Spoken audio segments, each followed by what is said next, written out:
Morning, folks. You know, every day I get up, I get on Facebook, see what's going on in the world, and there's a whole lot of bad news on there. Seems like there's more and more of it all the time. Seems like America going downhill fast. And I think time is getting short. The handwriting's on the wall.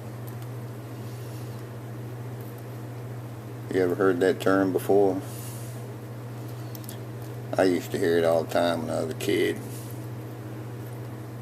Turns out that it comes from the Bible. And Daniel 5, the heading over the chapter is the writing on the wall. I'll read a little bit to you. King Belshazzar gave a great banquet for 1,000 of his nobles and drank wine with them. While Belshazzar was drinking his wine, he gave orders to bring the gold and silver goblets that Nebuchadnezzar, his father, had taken from the temple in Jerusalem, so that the king and his nobles and his wives and his concubines might drink from them. Well, let's stop right there. Let me give you a little picture of what's going on here. Got a king sitting in a palace in the ancient city of Babylon, having a party with 1,000 of his buddies and all the wives and girlfriends. And to be a big shot, he says, go get those cups and goblets and stuff from that temple in Jerusalem that my dad brought back when he destroyed the city. Okay. Now his dad was Nebuchadnezzar. Now I punched him up online, and I'm going to give you a little bit of little background about him. Okay, well, first of all, Babylon means Babalu, gate of God.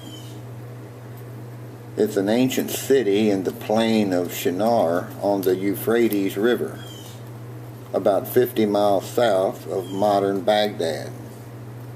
Babylon was founded by Nimrod of Genesis 10. Remember him? That was the guy that was king when they wanted to build the Tower of Babel. Nimrod developed the world's first organized system of idolatry. It later became the capital of Babylonia and the Babylonian Empire. It was of overwhelming size and appearance. Nebuchadnezzar was the genius that really kicked Babylon into gear. Of its 70 years in existence, he ruled 45 of them. As the commander of Nabopolassar's armies, he was unstoppable. He broke the power of Egypt at the Battle of Carchemish and proved to be one of the mightiest monarchs of all time. Among the cities he invaded and plundered were Tyre, Moab, Ammon, Edom, and Jerusalem. Inscriptions, documents, and letters written during the 43 years of his reign give an idea of the power and wealth of Babylon. Here are some of the interesting facts according to the historian Herodotus about Nebuchadnezzar's Babylon. In the form of a square 14 miles on each side. Okay, picture this. You got a city that's 14 miles square with a brick wall going around it that was 56 miles long, 300 feet high, and 25 feet thick, with another 75 feet behind the first wall, and the wall extended 35 feet below the ground. That is a big wall. That's like a city 14 miles square surrounded by a 30-story wall that is 25 feet thick. They actually had chariot races around the top of the wall. Had 250 towers that were 450 feet high. I guess they were like lookout posts or something for the soldiers could see what was coming. A wide and deep moat that encircled the city. The Euphrates River also flowed through the middle of the city.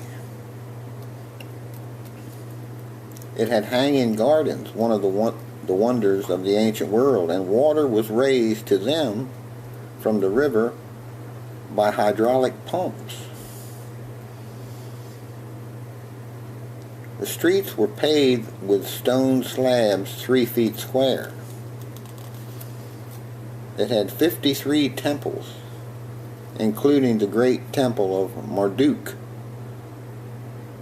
with 180 altars to Ishtar. Had a golden image of Baal and the golden table, both weighing over 50,000 pounds of solid gold. 2 golden lions, and a solid gold figure 18 feet high. Nebuchadnezzar's palace was considered to be the most magnificent building ever erected on earth. So here you got this city that's surrounded by a 300-foot wall. It's totally self-sufficient. The people that lived inside of it had 14 square miles to live on. Plenty of room for all their little businesses they had, their gardens. They didn't even have to go outside of the wall for anything. The river flowed right through the middle of the city. Nobody could attack them. Nobody could defeat them. They were invincible, so they thought. So here you got Nebuchadnezzar's son, who became king, partying with all his friends, trying to be a big shot, and says, yeah, bring me those cups and goblets that my father took from the temple in Jerusalem. So in Daniel 5:3 says, so they brought in the golden goblets that had been taken from the temple of God in Jerusalem. And the king and his wives and his concubines drank from them. As they drank the wine, they praised the gods of gold and silver and of bronze, wood, iron, and stone. And suddenly the fingers of a human hand appeared and wrote on the plaster of the wall near the lampstand in the royal palace. The king watched the hand as it wrote. His face turned pale, and he was so frightened his knees knocked together and his legs gave way. The king called out for his enchanters, astrologers, and diviners to be brought, and said to these wise men of Babylon, whoever reads this writing and tells me what it means will be clothed in purple and have a gold chain placed around his neck, and he will be made the third highest ruler of the kingdom. Then all the king's wise men came in, but they could not read the writing or tell the king what it meant.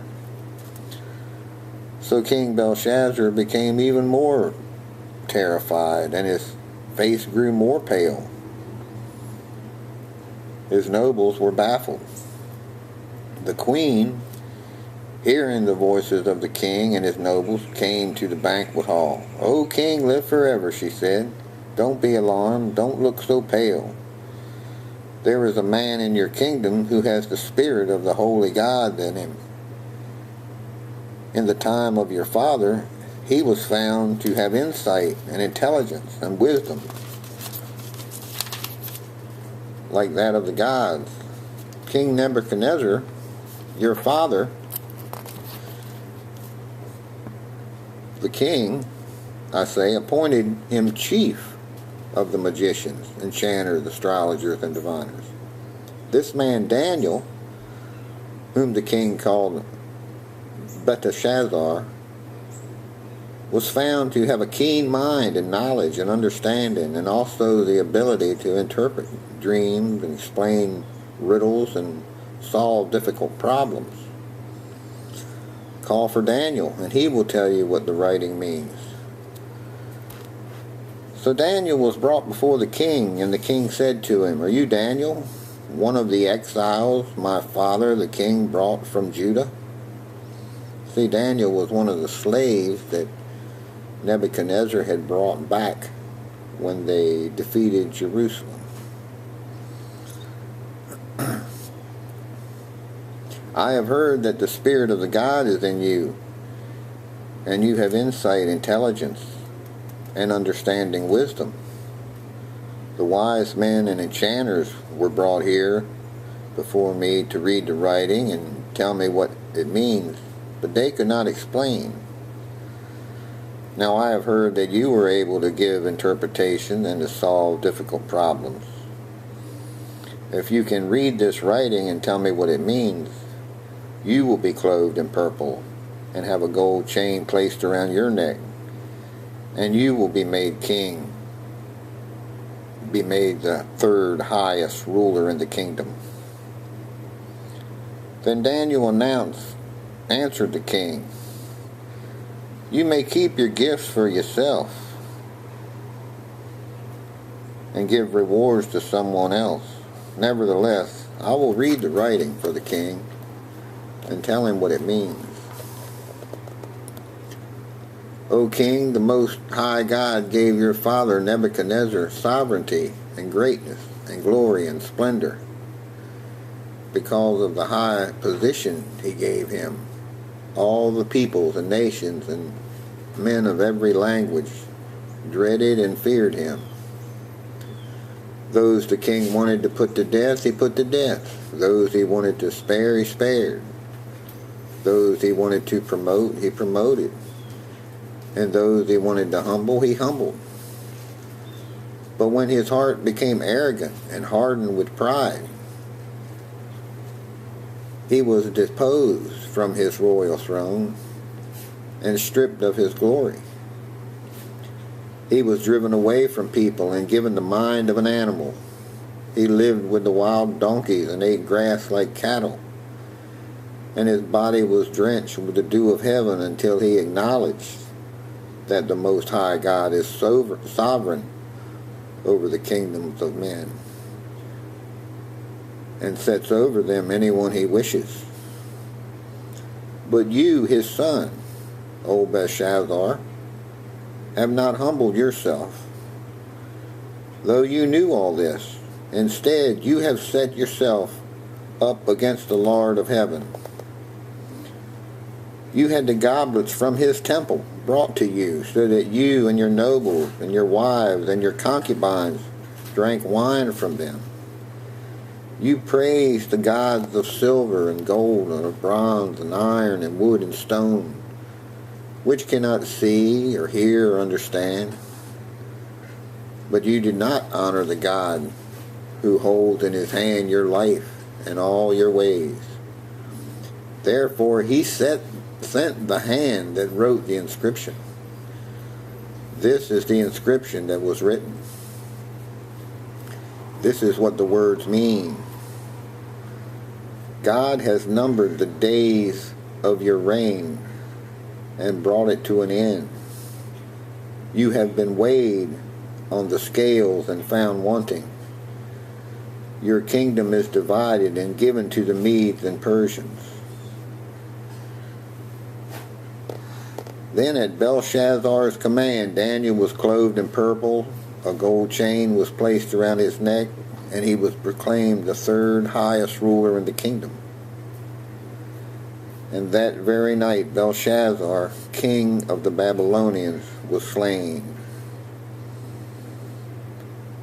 And Darius the Mede took over the kingdom at the age of 62. Now how that happened was, while Belshazzar and all his buddies were feeling invincible inside of their big fancy city that nobody could attack right outside the gate, while they were getting drunk, the Medes and Persians knew they couldn't get over the wall. You know, there's guards 300 feet up with arrows and spears and pots of boiling oil to pour down on them if they even tried. And then they had to get across a moat that surrounded the city. So, you know, while the party's going on, they weren't worried about anybody attacking them. But while they were drinking and partying, the Medes and Persians were damming up the Euphrates River. And they diverted it just enough that their armies could march under the gate, wading through the water. And they went in there and just took over the whole thing in one night. And historians say that the next day they took old Belshazzar out there in the courtyard, made him lay his head on a stump, and brought in an elephant that just squished it. So I think that's what happens when a civilization turns away from God and gets too big for its britches. You know, God tries to warn us. That's what the writing on the wall was all about. Well, he hasn't wrote on the wall since then, but he did leave us this Bible to go by. And their leaders, it'd be a good idea for them to open it up once in a while and read it. Because I believe they're getting just like old Belshazzar. They think they can get away with anything. And that America is so big and powerful that nobody can touch it. But right now, we're not seeming very powerful. We've been fighting wars we can't win for 30 or 40 years now. Their economy's in the toilet. We don't even know who our enemies are anymore. We're fighting terrorists in one part of the world and financing them in another. And now we got our southern borders wide open for anybody to walk on in. Time's getting short, folks. Their leaders better wise up.